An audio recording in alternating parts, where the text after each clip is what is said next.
I'm asking Clint who should start, who should ride the bench, and who he's trying to kick off the gosh darn team next on Locked On Bulldogs.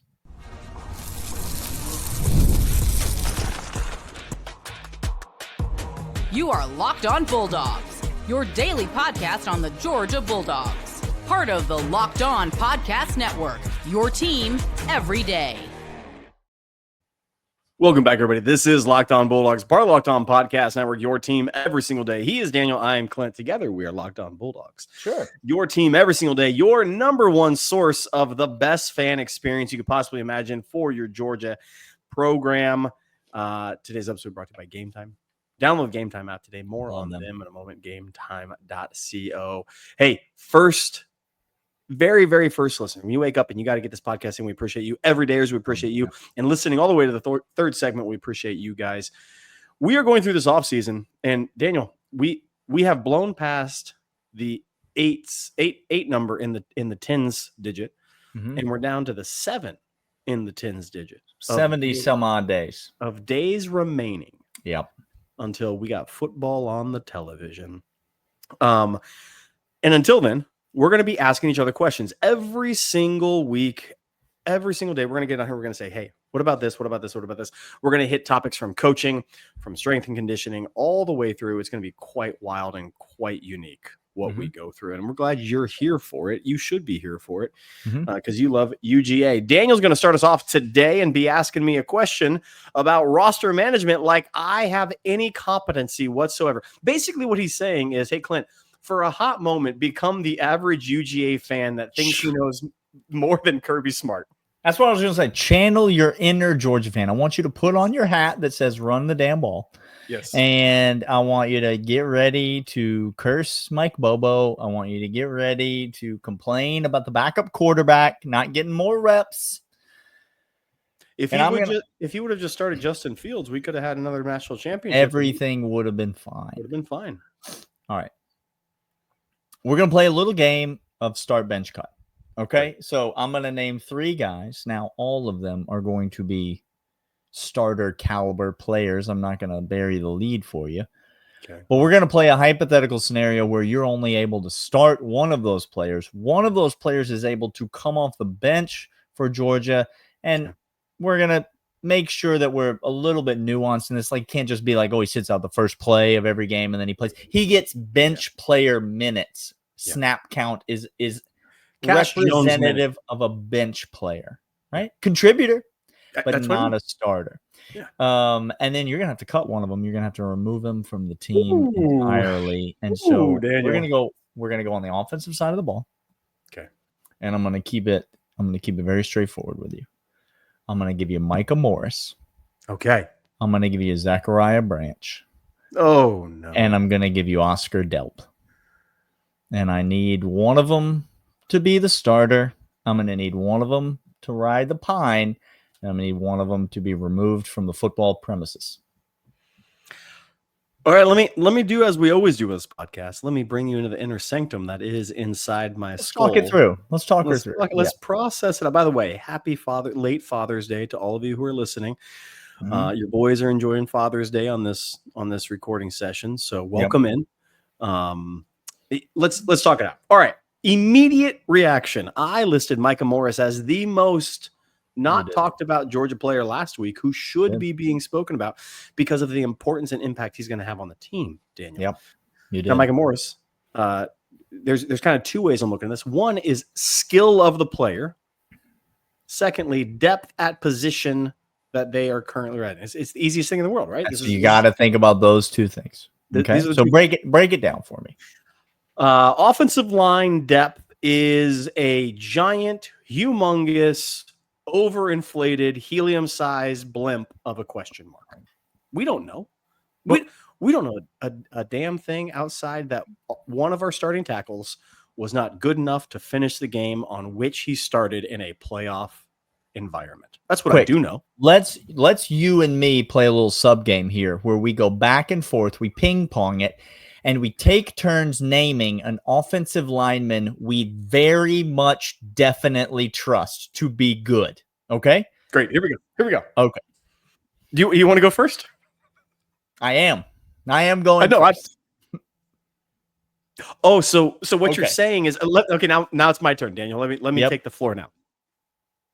Oh no, it's the same. See, that's reaction. the It's offensive same. line in a nutshell. Okay. That's what we're saying. There's not a single guy that you're like, No.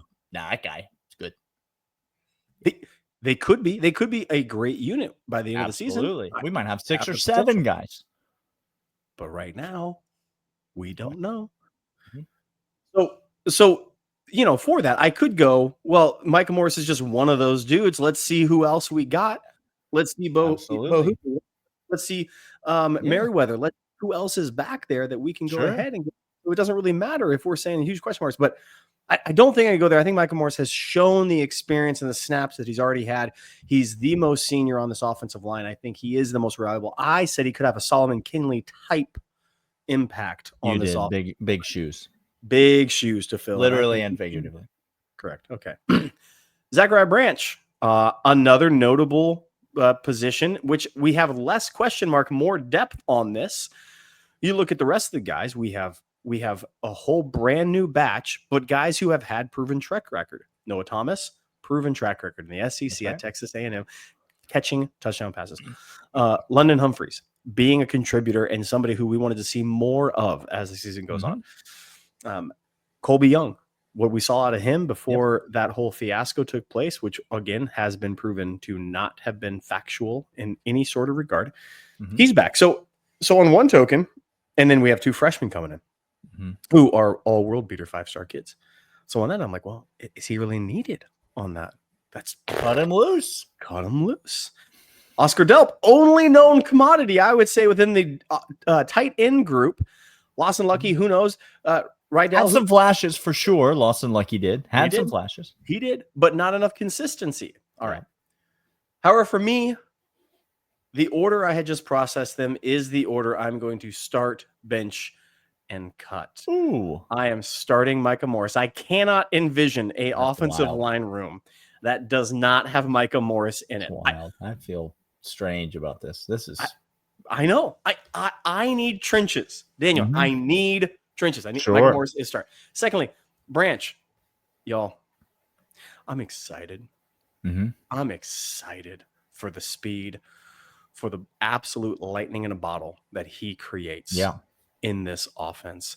He is somebody different than the other wide receivers I mentioned. Yes, we have depth at wide receiver. We have physical guys. We have catch radius guys, but we do not have another Branch in this room so far. Scovie White could be, possibly, but that's unknown. I've seen Branch. I've seen what he can do in a horrible program at USC. He still flashed. It was one of the biggest transfer portal additions that we had. And then lastly, Oscar Delp. I love Oscar Delp. This has no indication of my affection for Oscar Delp and my belief in his talent. This has every indication of the position of need and what we have on this offense. I think it's easier to replicate Oscar Delp's production rather than those other 2. And I think the most important of those other 2 is Michael Morris being up front on run and pass plays with his seniority. Daniel, how have I gone wrong? Well, it's hard to argue all of that logic because all 3 of these players, obviously I picked because I think any Georgia fan would say you'd hate to see any of these players go. I think, to me, you lose the least value benching Oscar Delp.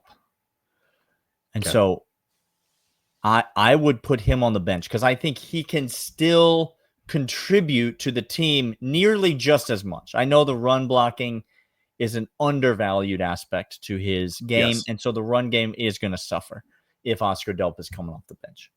But I think you still use him in the red zone. You can still use him to catch touchdown passes.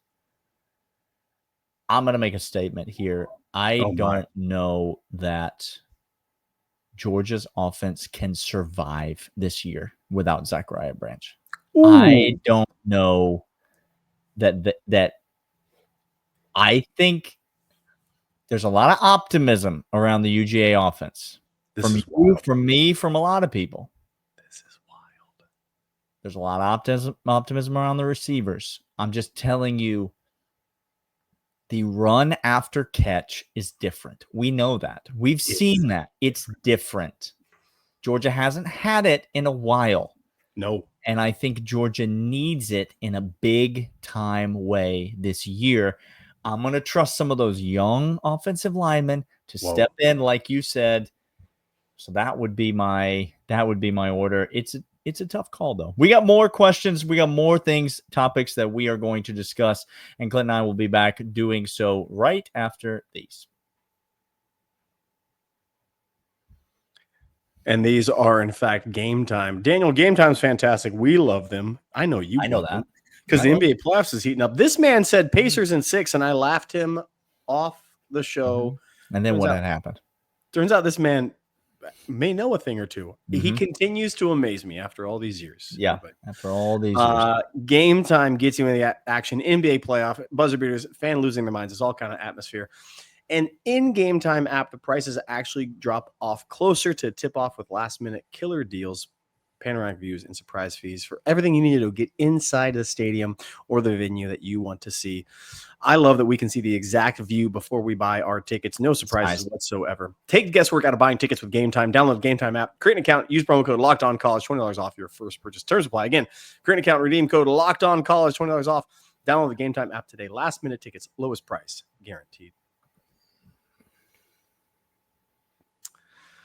Daniel, that was a hard one right out of the gate, right off the bat. We bring the heat early. Bring the heat early. Okay. Now, I'm going to talk a little bit. We talked last week about game lines. We went back and forth out of 2 games, Texas, Alabama. Which one do you feel confident about? Which, by the way, I followed up with a couple of Alabama cover guys. They say right now the 5-point spread, they think Kirby easily covers that right now. Unless Ty comes out, wins the quarterback job, and is just a world beater, they are not feeling good about coming into Athens, even as 5-point dogs. They think that Kirby covers that, which I found maybe emotional hedging is happening. Well, it's good that Alabama fans are learning how to emotionally hedge because that was not a skill that they possessed before. But Kalen DeBoer will humble you. You know, when you go out and you hire a man from South Dakota who has never coached big time Southeastern football and in his first year fails to make the expanded college football playoff, it will be a humble, it will give you a suitable amount of sanctification, shall we say. That's a good use, Daniel. Yeah. It's good use. All right. I want to play the game of roster management a little bit more. Okay. And this really comes down to how Kirby Smart has shown himself to be able to recruit, develop talent ongoing at UGA. If I had to give you one position group that from henceforward, Kirby Smart could never sign out of high school and only could use exclusively the transfer portal to fill. There's no recruits coming out of high school whatsoever. And I'm going to take kicker and punter off the table. Okay. It's not his first rodeo, friends. It's not. Look, this was about to be the shortest segment in the history of the podcast. Look, I've talked to this man many a times. I mean, we know each other's I'll find a loophole. You know what I'm saying? Like I will. If you had to pick one position group, Kirby Smart never gets to take out of high school, but always has to go transfer portal. Which position group are you choosing to select? None of it's fun. No. Okay. Because let me explain to you who we're not. Ole Miss. Okay, great. Let me explain to you why is that important? I don't have to explain to you why that's important. We win, they don't. There it is. We have won, they have never. Okay. So like that's and one uses the transfer portal exclusively. Almost exclusively. And one almost exclusively uses high school development. Very judicious with the transfer portal usage. Well, the first strategy here is to go least important position group, right? Great. Okay. So you take kicker and punter away. I obviously would have gone kicker, but because I do think there's a substantial difference between, I think you could get a decent kicker and be okay. It's hard to pinpoint a position group that I could say is significantly less important than the others. If I were to name one, it would be tight end. But Georgia recruits the tight end so overwhelmingly well. Like, if you said tight end, you have one of the greatest Georgia players in the history of the program never coming to Georgia. Well, and also you have probably the biggest bullet in the gun on terms of the recruiting staff who's essentially neutralized. Like, you've got a guy in Todd Hartley who is a bona fide stud when it comes to recruiting, and no one in this country can compete with him. That is very obvious. That man touches down in Florida. Whoever he's speaking to, yeah, lock it up. They locked up. So you can't go tight end just for that reason alone, because Georgia gains such an advantage by recruiting the tight end position well. Okay.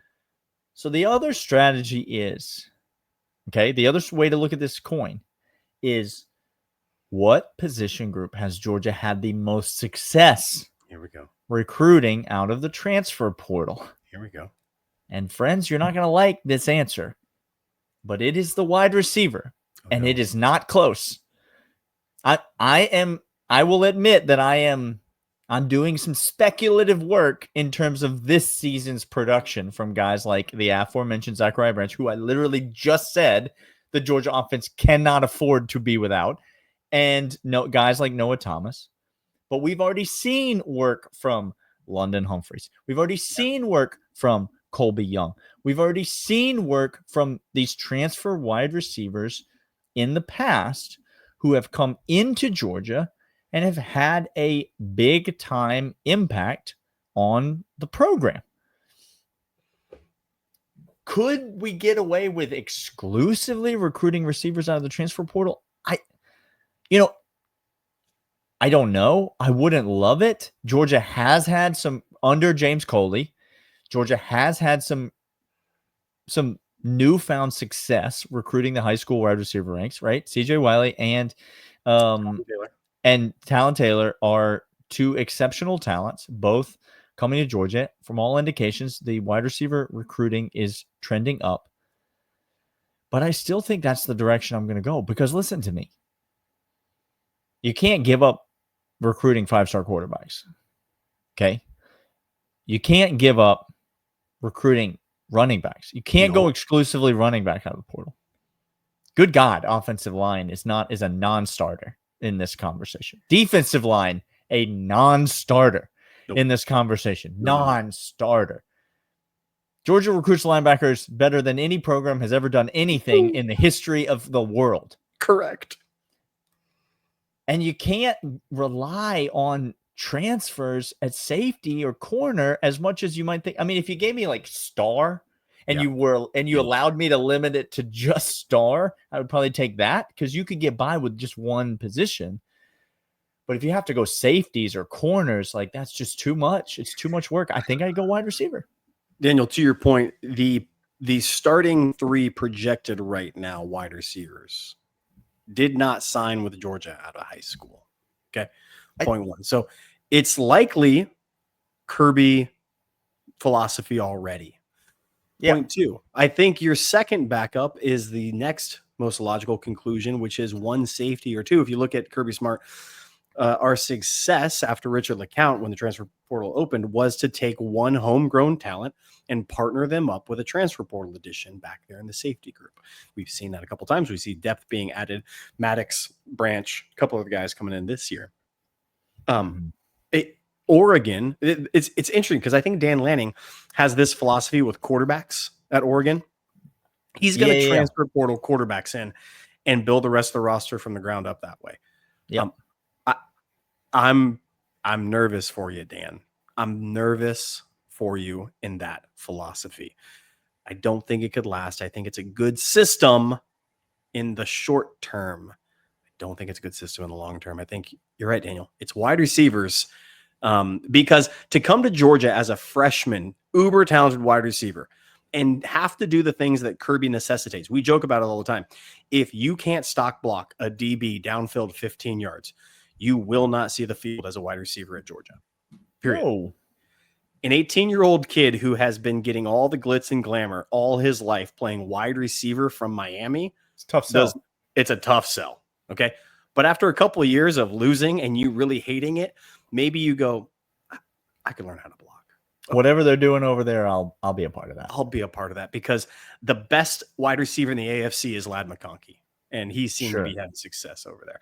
We're going to come back after this. Daniel's going to let me know about a question he has burning right after these.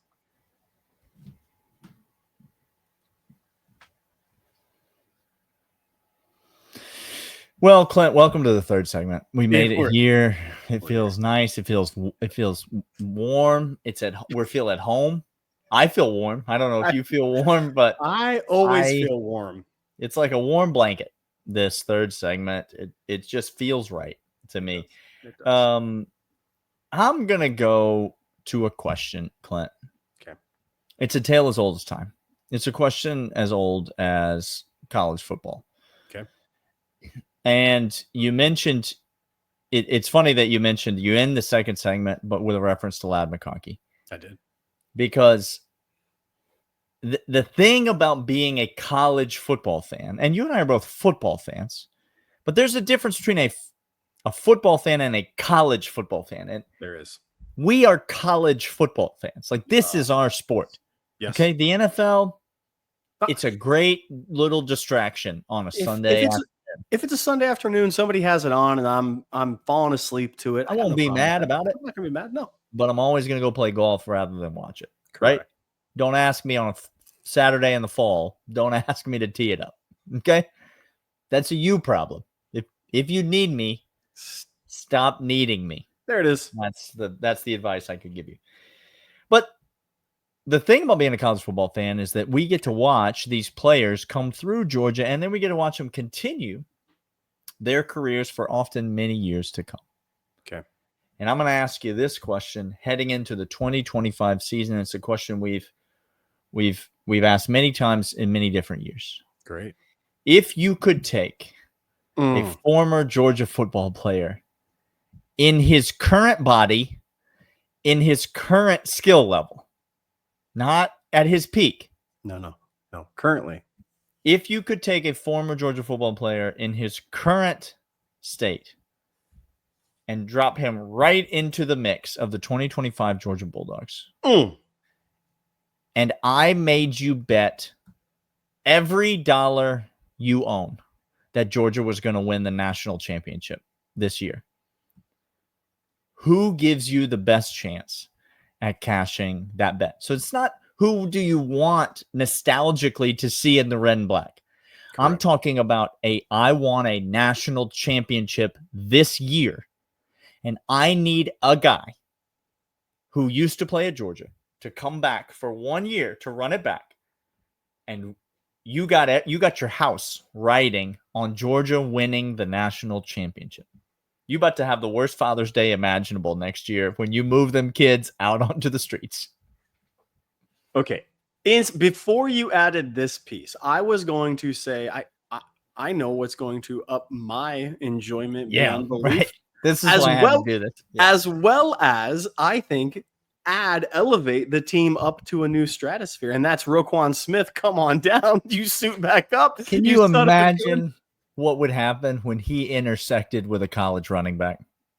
Guys, remember when Randy Johnson threw a fastball and a bird? And the bird was no more. Like, I don't know who Tennessee's running back is this year, but he's the bird.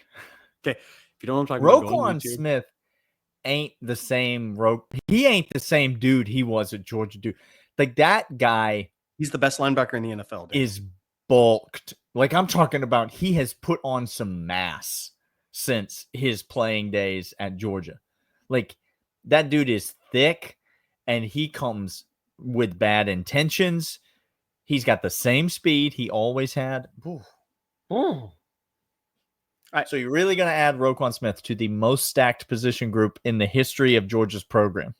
I can't do it, Daniel. I want to. My heart says yay, but I can't. It ain't the right choice. I'll tell you that. It's not the right choice. No. Conversely, I go on the opposite end, and I can't go defensive side. I think the defense is gonna be fine. I'm not gonna add anybody on the defensive side. Okay, I'm gonna go to the offensive side. And there's two notable positions that you go to the offensive side of the ball. You go tackle, and I go. These are the two options. You go tackle or quarterback. Yeah. These are the two choices that are easy in my mind. Okay. We might be able to record an entire other show. You know what? About this conversation because as you're talking, I'm like, really? Give me your tackle and give me your quarterback because I'm fascinated to know who your tackle is, for example. See, this okay, great. This is why I know who your quarterback is. You know who the quarterback is. Mm-hmm. Well, maybe you don't. I do. I better, but we'll see. Maybe. All right. Andrew Thomas is my tackle. Okay. That I'm bringing back. If I were to select the tackle, Andrew Thomas would slot in. The entire left side of the offense would be piece of cake. Okay. Taken care of. Easy peasy. Yeah. But I don't think I could do that. I don't think I can do that. I have to go. So then I go to the backfield. So then my mind goes to quarterback, and there's two options. There's the greatest college quarterback ever to exist, Stetson Bennett, or there's currently a top 5 Super Bowl winning ex-Georgia guy who's probably got 1 year left in the tank of any football. Yeah. He got 1 year left in that arm, and you're going to try to get your house back with it. I'm getting my house back on Matt Stafford coming back because Matt Stafford slinging that ball around is going across the yard to places that we don't know. His current body, I know that man old. I get it. I understand. He don't have to be running around, Daniel. He's got to be slinging that thing. It's wild. You didn't get Andrew Thomas in this scenario. He may have to be running around. You understand what I'm trying to say? You didn't get both of them, so he may have to be running around. That's it. You're going Matt Stafford? Or do you go to the running back room? Because when Georgia had its best prolific championship winning times, they were tops in running game. Now, I don't know if you can go Nick Chubb. That man's on his 4th ACL, Daniel. There's no leg left, like down there. But you can't convince me that it is not just thigh and hamstring pulling that knee up, and it defies anatomy, but it somehow works for him. Okay. Yeah. But you don't need to go Nick Chubb necessarily. You don't need to go Nick Chubb. This is what I'm saying. You have a plethora of running backs to choose from. I think I have to go Matt Stafford for one more year. I think I have to. You're going to want to come back tomorrow because Clint's going to ask me this same question tomorrow because I've got at least a half dozen names that he didn't even escape his lips that are no-brainers to me to be considered. So if you're screaming at your device right now, then also you passed on. What's the man need to do to prove to you that when he starts at quarterback, he wins a national championship? What else does he need to do further to verify to you that there's no outcome? You said current body. You said current. He could get it back. Body. He's got 6 months to get it back. He could get there. You said current. He hasn't been doing football activities in a little bit. The man gets out of bed, puts on his pants one leg at a time, just like everybody else. It's just that when he puts on his pants, he wins national championships for the University of Georgia. He's the greatest college quarterback of all time. He is. Today, he's Clint. I am Daniel. We are the Locked On Bulldogs podcast, your team every day. And we will be back tomorrow with more of this nonsense, and we'll see you then.